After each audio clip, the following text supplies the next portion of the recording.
But what about the city of the day after tomorrow, say the year 2000? I think it will be completely different. In fact, it may not even exist at all. Oh, I'm not thinking of the atom bomb and the next Stone Age. I'm thinking of the incredible breakthrough which has been made possible by developments in communications, particularly the transistor and, above all, the communications satellite. 2, 1, 0, all engine running. The Apollo 11 moon landing is one of the crowning scientific achievements of the 20th century. Decades of research and innovation culminated in the historic first steps on the moon by astronaut Neil Armstrong.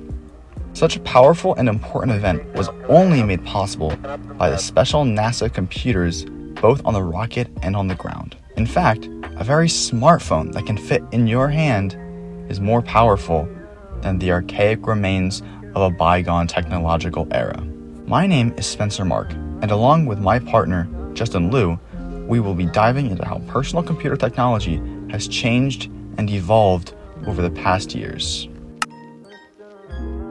First widespread and commercially available computer, called the IBM PC, was made in 1981. Costing just about $1,500, this IBM packed a color adapter, no internal storage, a keyboard, and a measly 16 kilobytes of RAM. In only about 50 years, you could use that $1,500 to buy yourself a powerful rig that you could assemble yourself, or have a professional assemble it for you. These computers have also gotten much cheaper over the years, and lighter as well. In 2024, you could buy a second-hand Chromebook that fully functions and can do web browsing for less than $100.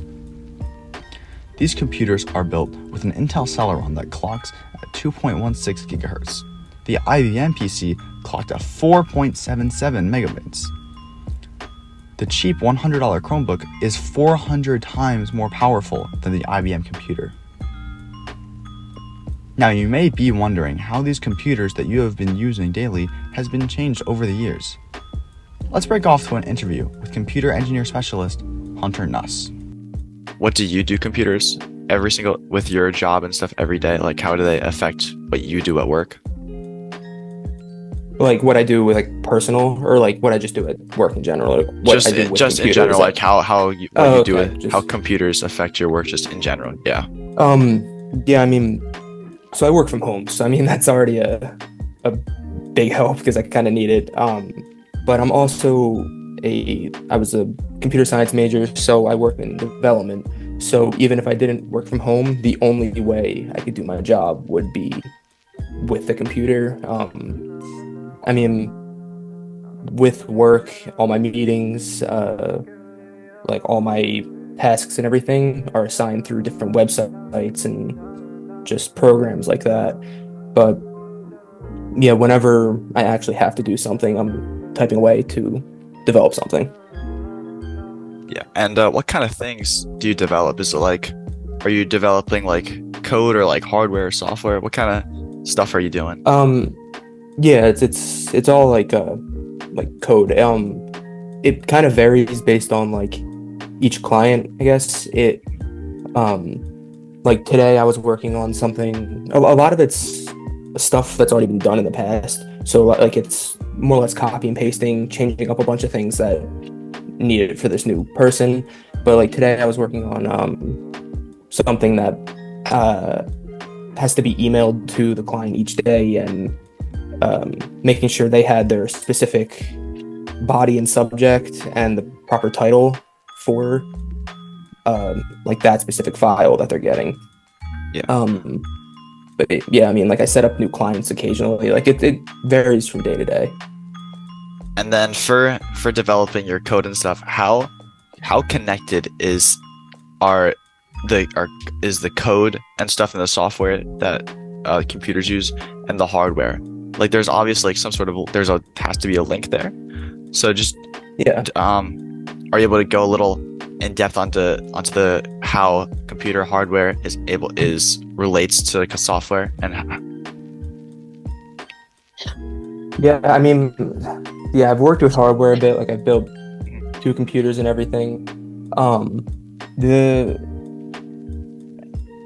I mean, the hardware, like the software I work with, like the code and stuff, like I'm not actually like managing that and all that, but all of the hardware like have their own programs, which have been, it's all the software part of it that manages it.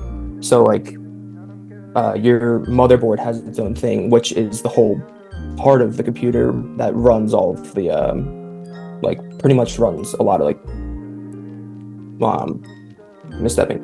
The motherboard controls basically everything. It's the whole thing. But I mean, each part has its own unique software that allows it to work all together. I've never worked so far back to the point where I'm working like on the software and the hardware. Yeah.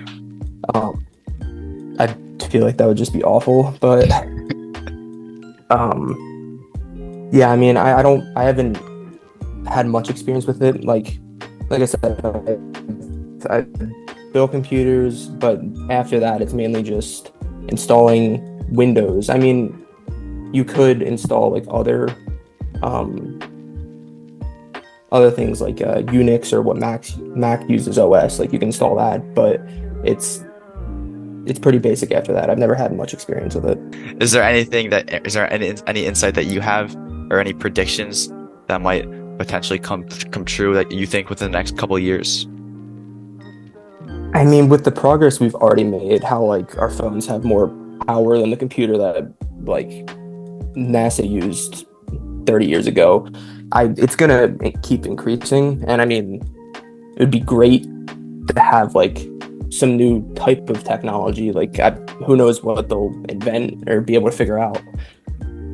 I mean, it's definitely going to keep going up. I don't know how exactly. I mean, things could change. I mean, my computer, like a laptop, they might just keep making them smaller or like condensed with more power. That seems to be a common theme. I mean, like a watch too, nowadays, they're definitely going to make more stuff.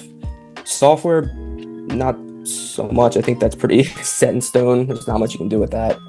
But yeah, I'm trying to think of like different things that might happen in the future. I doubt. I mean, things nowadays are like still advancing pretty quickly, so it's hard to say. I don't really know. I mean, I'm trying to think. It's the last question. I want to actually try to give some answer. I'm sure we'll have iPhone 20 soon enough. I'm sure, like, I mean, do you know much about like the parts of a computer at all, or no? Like, Yeah, I know. yeah, I mean, like, looking back, actually, the current GPU, the newest one that's out, is having a bunch of those is more powerful than one of the world's fastest supercomputers. So, I mean, I'm sure that alone is just gonna keep going up. Like, it's hard to say. I mean, when one thing goes up, more pieces of that puzzle. So, like, if you have that, you're gonna need a better CPU, another better motherboard, and all that. And they're just gonna have to keep building on it to just keep everything working, I guess. I don't know. It's kind of a hard question when it could be anything. Clearly, computer technology has seen incredible improvements over the past 50 years. Let's see how this innovation has been utilized in both industries and personal use. Let's now meet with some businesses and people who use computers in their daily lives. Hi, I'm James Buchanan, manager at Saget's Formalware. How computers have impacted our business. We used to have to write all of our files by hand. It's exponentially cut the time that it would take normally to enter information into the system. Hi, I am a special education school teacher in Philadelphia. I teach grades 3 to 5. Technology is used in my classroom every day. Our entire reading program is on the computer. We do not have books or paper. The kids are doing all of the work on the computer. We also use the smartboard on a regular basis. When it gets glitchy, it gets really hard because we don't have textbooks in our classroom anymore. Kids have their own Chromebooks, and it's really hard to keep track of what they're doing on the Chromebook. That's been kind of a challenge.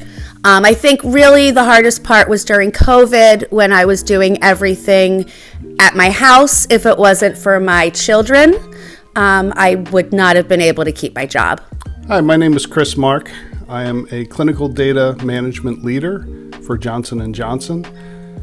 In my day-to-day work, I use computers to interact and connect virtually with teams across the globe, as well as to collect and manage large volumes of data from disparate sources, making sure that there are programmed checks to clean and ensure the accuracy of that information in order to bring new drugs to market. It is truly astounding to sit back and take a look at how far computer technology has come and evolved. Never before in human history have such great leaps been made in such little time. Only time will tell how much farther computers can go. The sky truly is the limit with these incredible devices.